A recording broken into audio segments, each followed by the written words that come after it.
Hi guys, and welcome back to Manch Talk. I'm your host, Carla Garrick. It has been a couple of weeks. Maybe you guys even missed me when I wasn't here last week. I apologize for not making it in. I really do try to prioritize the show, but I've injured, I guess, old lady footsie, my left foot, and I'm having a hard time being as mobile as I like. I was kind of on crutches. Today is the second time I've sort of sallied forth out into the world, and it's feeling okay, but according to my internet doctors, I should try and keep it on ice as much as possible and kind of keep it up and keep the pressure off. So I am trying to do that for the next week or so that'll be 2 weeks of sort of stretching it out and just really giving it time to heal my heel, so to speak. So thank you guys so much for joining me again. Today is going to be a little bit of a philosophical one. I want to talk a little bit about the illusion of reality, this sort of notion of perception versus what is real, how the digital world is fitting into all of this. What is the ethics of coding for conflict, which is currently what is happening with social media engagement. It is being, profits are being drawn from outrage. So it's almost as if you should think about taking the physical world and moving it to the digital space, and then putting a lot of money into that to make people more and more upset so that they are dividing and becoming actually more and more dysregulated in meat space, in the real world, at meetings, at protests, at rallies, at churches, at everything. I, of course, also want to talk a little bit about the Charlie Kirk assassination. That was a deep tragedy. And if you are watching this live right now, or you might see it today. Today is Wednesday, and there will be a vigil at UNH at 7 p.m. tonight in honor of Charlie Kirk. He had a brand that I think was entirely misrepresented on the left. Out of all the sort of influencers in that sphere, I would have called him mostly a constitutionalist and someone who did understand how to communicate with students and to talk about issues in a way that actually furthered dialogue, furthered conversation, and wasn't just this like nuts situation of people just yelling, I don't know, slogans and slurs at each other at this stage. I also want to talk a little bit about what's been going on with the MAHA stuff, and maybe we could start there because it was very interesting. So we have all these congressional hearings going on. You guys may be seeing clips all over the internet. And basically, sorry, I have a lot of notes here today. I was doing a deep dive on a lot of ideas today. And sorry, I should have put the MAHA stuff first. But basically what's going on is there is a lot of frothiness, right? Where what we're seeing is the revolving door between the federal agencies and big pharma, big harma is being revealed. We are seeing the takedown a little bit of the claims surrounding vaccine science and the studies that have been relied on for various things. There was a very, very good op-ed yesterday by Melissa Blasek from the Health Freedom Movement talking about why New Hampshire should just do away entirely with the vaccine schedule. Now, stop for a second, and before you get entirely dysregulated, remember the following thing. If you are a true believer that vaccines are the best thing that ever happened to mankind, I would, one, ask why is everyone getting less and less healthy, but let's put a pin in that one. But two, you are free to still go get 72 vaccines from the childhood vaccine schedule if you want. That if you believe the vaccines protect you, you shouldn't even mind who's vaccinated or not. Okay, so really all the people on the health freedom, body, my choice, and consent side of things are actually saying is stop forcing people to put things in their body or in their children's bodies that they don't want to. And don't make it this extortion where, you can only send your kids to public schools if you harm them in these ways. I'm pretty sure we can do something better, and the something better is getting back to a consent-based society where people are judged for their thoughts, words, and deeds. Your thoughts I can't judge, but if your words and your deeds are coming out, expect to be judged. And then let's let a little freedom reign. All right, so what has MAHA been up to? It's been pretty frothy and dramatic up there. So they're basically currently doing hearings about vaccine safety and informed consent focus. So there have been several really good voices that have been up there. I'm particularly impressed by Aaron Siri, who is a lawyer, and he's been very choice because what he is actually showing to the Senate and the congressional hearings is, hey, you know what? These government agencies are relying on information and telling millions of people to do certain things where the foundation of what you are claiming would not hold up in a court of law. And in fact, there was a case yesterday that came out where a child, it took 20 years, if I'm remembering the number correctly. Actually, it might have been 18 years and 20 vaccines, but either way, it's a lot. There was a child who received 20 vaccines on one day who died that day. And it took her parents all this time, so more than a decade, to actually get vindication. And why is that? Not only the revolving door I just talked about, and what does that mean? It means people become a bunch of buddies who kind of just have each other's backs while they're making money on both sides of things. There's a profit-driven, for the love of money kind of perversion that is happening there. And so as we see more of these court cases come out, I am hopeful that more of the masses will start to understand that perhaps you have been fleeced. Now, I understand it is incredibly difficult for people to change their minds. In fact, I did an X Live on Sunday, I believe, about the actual concept of that, and I might recommend go back and take a look at that if you enjoy my content, which you can find on my website, carlagerrick.com. So there's this whole issue about sort of informed consent that they're talking about. They're starting to talk about the reproductive rights elements. That looks like there has been a impact on human fertility that is coming out of these mRNA vaccines. The agency corruption that I just mentioned, and then discussing choice issues on these things, including autism of children, right? So one of the demands we've always had is that people from the health freedom side is there isn't actually a true vaccinated to unvaccinated peer-reviewed study where you literally take two groups and do them side by side.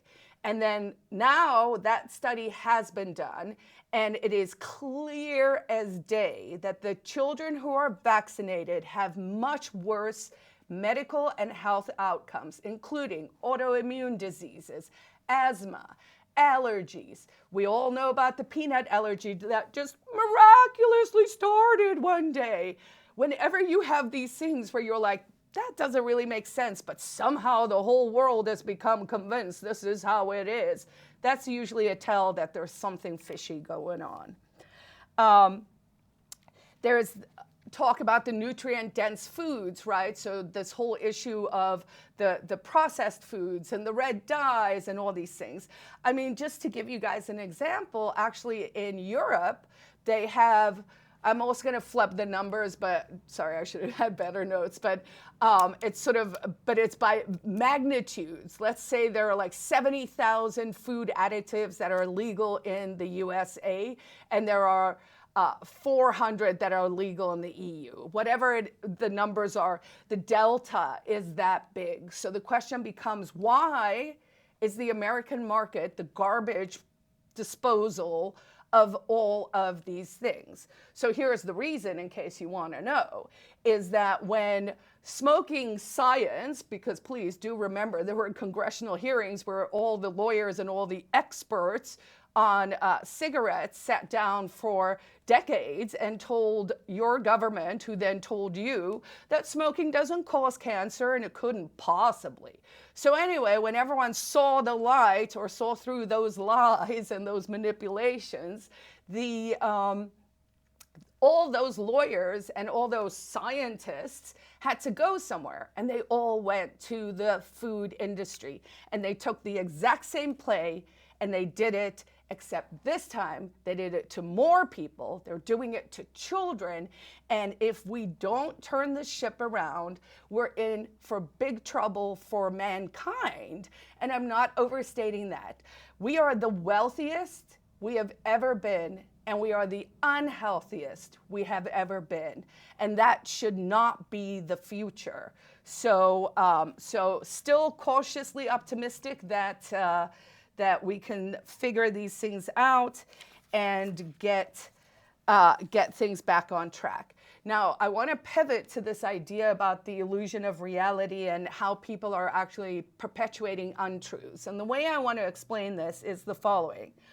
How nuts is it that Democrats in your lifetime and in my lifetime, and certainly in the last 10 years, have gone from being anti-big pharma, anti-big corporations, to pro it? I mean, go look at those hearings. Bernie's out there with his nonsense, right? Like, we're literally making claims that not even a doctor should make, and he ain't no doctor.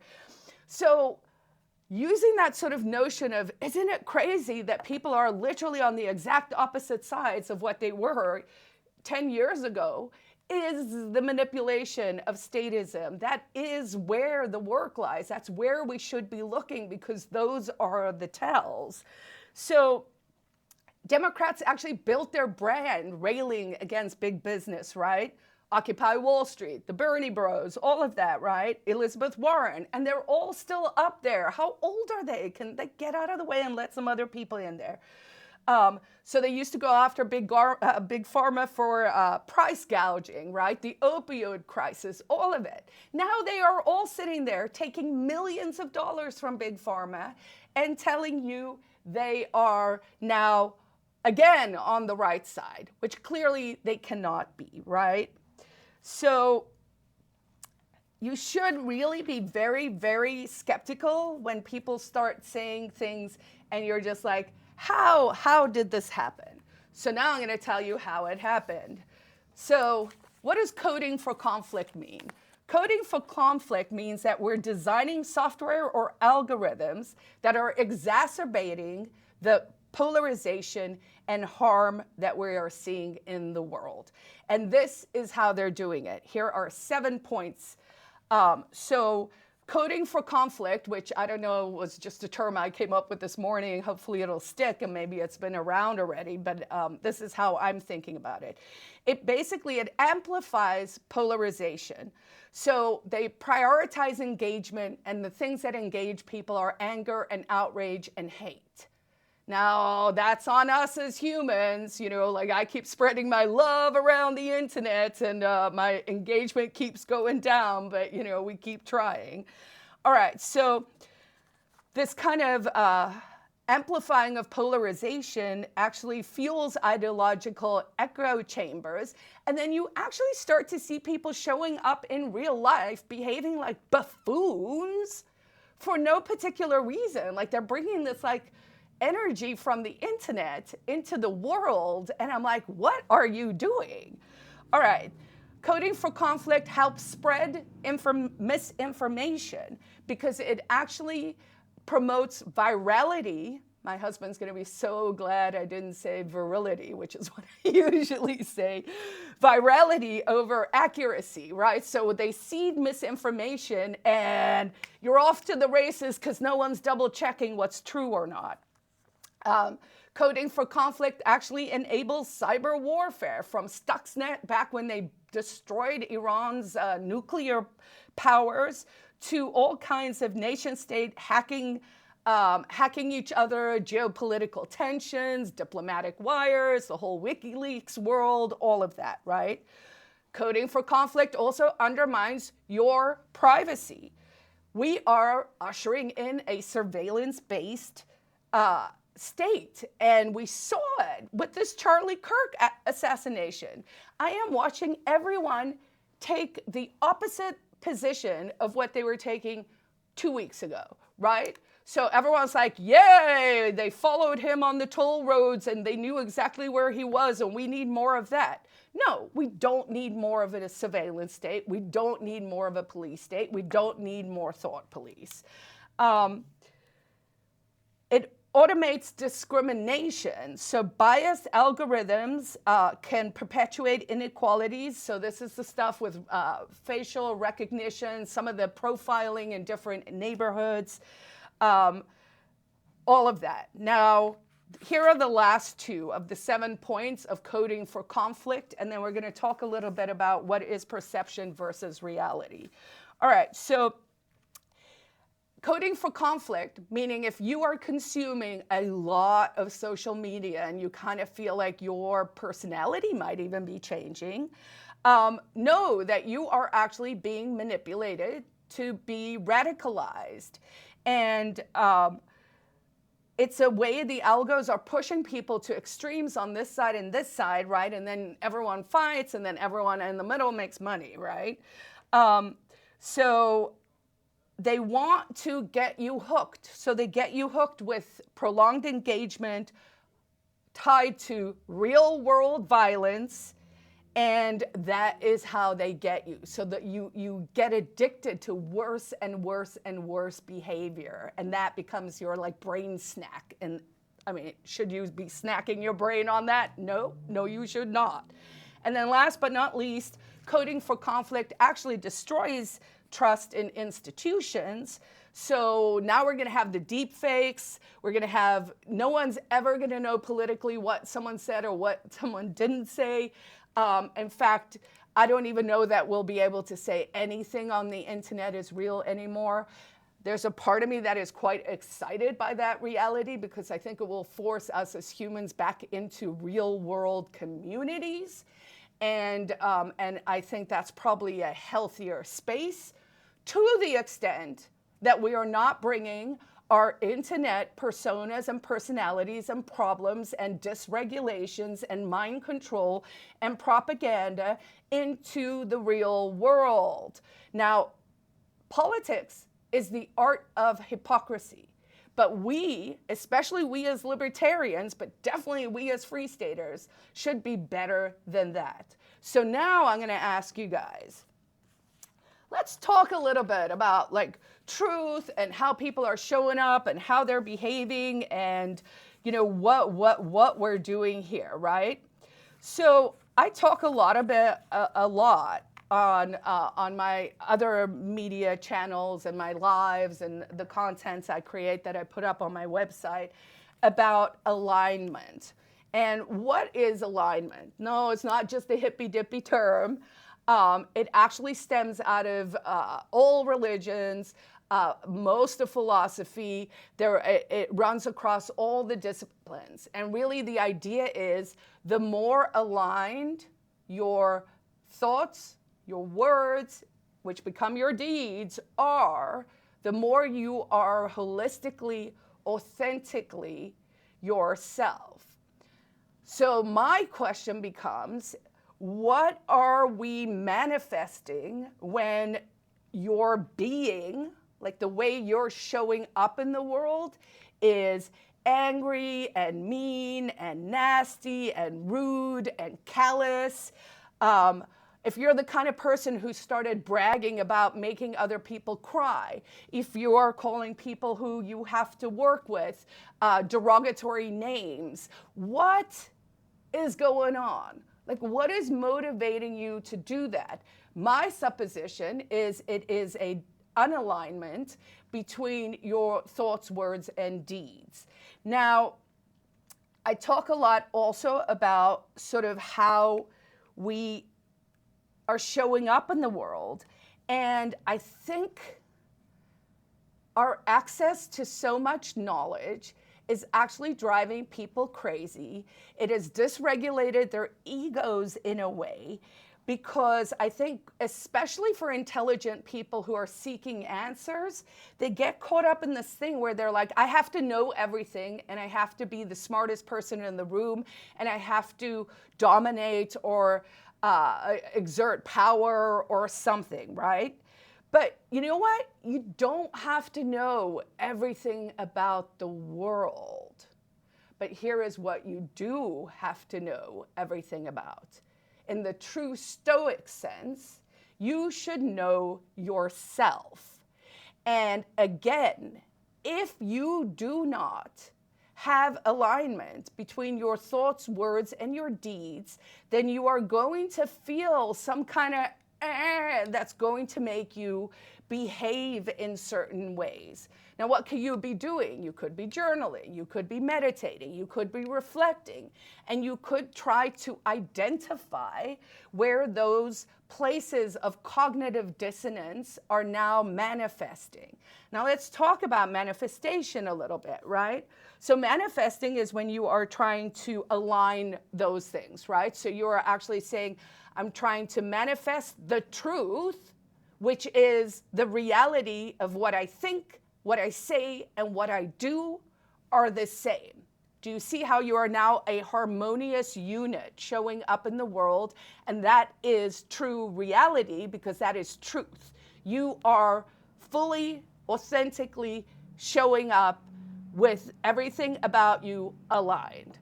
So that should actually give you some sense of peace, and you should be like, I don't know, someone people want to hang around with. Now, some of you are going to say, no, but I like to show up and I'm fully aligned and I'm just a jerk. Okay, so if that's what you want to manifest in the world, then, you get to be a jerk, but no one has to hang around with the jerks, if you understand what I'm saying. So when you're not manifesting truth, when you are not manifesting your authentic self, when you are not working towards harmony within yourself, which then sets off a resonance that works with the rest of the world, and then we all start to tune into some like good vibes, you are actually concealing, you're suppressing, you're obscuring, you're withholding, you're dissolving and preventing and negating. Do you hear that the antonyms to manifestation are all extremely negative, and they are all about hiding the truth? And the hidden truth with cognitive dissonance is that you either are nicer in your head and fronting in real life, or you could be more of a jerk in your head, but also, I guess, for lack of a better word, practicing being a better human. Some might call that pretending. I think, fake it till you make it is something we discuss, although fake it till you make it, but you can't fake skills and you can't fake health. So if you can't fake skills, what does it mean when no one wants to work with you? It means you don't have the skills for whatever position you're in, because you're not behaving in a way that is conducive to business. So being angry and mean and nasty and all of those things, it might make you feel good, but is it what you want to manifest in your own world, in your own community, in your own social life, or can we be doing better? All right, so when you think about fabrication, really that word means you're making something false, right? So this is where you're misaligned or you have incongruence. There's a mismatch between what you think in your head and what is sort of coming out in life. And it can also be described as a disconnection. And so within all of those words that I'm kind of throwing out here, because I want people to go back to core principles, I want people to actually stop and breathe and start to go, who am I? How am I showing up in the world? What does this mean? Like if you're being mean to other people and putting up a poll on X to be like, hey, was I like rightly mean to this person? You are seeking external validation because you know in your soul, whatever you're doing is not right. It's not pretty. It's not how you actually are. So if your personality has changed remarkably over the last, let's say 5 years from COVID, because I think COVID broke a lot of brains, and it broke a lot of brains across the entire political spectrum. Not just left people are problematic, right people are problematic too. We're seeing it again, to go back to the assassination of Charlie Kirk, which was a tragedy, but now you are seeing someone like Pam Bondi actually call for hate speech regulation, gun control regulation from some sides, all of it. So don't let them use this opportunity to manipulate people into giving up our rights. We have to, as libertarians, stand strong on principle, and libertarians are neither left nor right. We are people who believe in property rights and the non-aggression principle. And if anyone is trying to sway you over to these sides where people are just switching sides, like the Democrats with Big Pharma, then pause, take a breath, reflect, and figure out who's manipulating you, who's pretending to lead you, and then go lead yourself. All right, that was my very, very preachy version of today's Manch Talk. I didn't even cover all the things I wanted to cover, but I want you to really start to think about how your alignment shows up in the world, or how your misalignment is showing up in the world. And then back to that idea of know thyself. The most revolutionary act anyone can take now is to become healthy. And I don't just mean your corpus health, I mean your mental health. And that goes back to thoughts, words, deeds aligned. That is your brain working well with your body working well so that you can show up well in the world. All right, guys, that's what we got for this week. Thank you so much for joining me for this week's Manch Talk. I will be back here again next week with my colleague and guest, Dominic from Porcupine Real Estate. In the meanwhile, if you guys have any comments or concerns, please do reach out to me. You can reach me at carla@carlagarrick.com for any of this sort of content. Or you can reach me at carla@porcupinerealestate.com if you're interested in real estate here in the Free State. The primaries took place yesterday. The results weren't out before the time. I will try and post them if they do come out. The top 4 aldermen at large will go on to the general elections. I'm pretty sure Joe Kelly Levasseur made it through. Not sure about Will Infantine, but I will let you guys know next week. In the meanwhile, live free and thrive.